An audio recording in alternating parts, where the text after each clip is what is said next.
Okay, right here you might say, wow, those are two pairs of the cutest jeans, but they're not.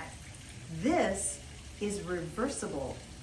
No, it's crazy, right? So it's a reversible jean.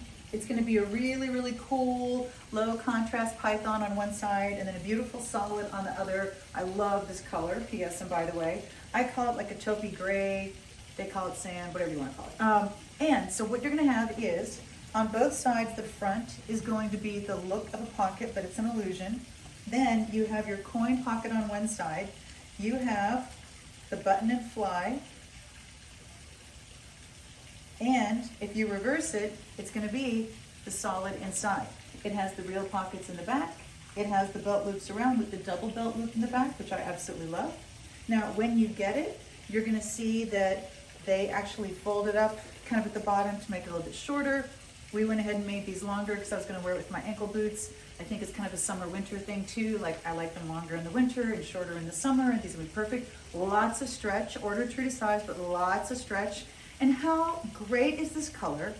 How cute is it to have two pairs of jeans in one? I love that idea. So I've never seen it. I think it's the coolest thing ever. And I have to tell you, you're gonna love the color, you're gonna love the stretch, you're gonna love the look, and you're gonna love both styles in the jeans.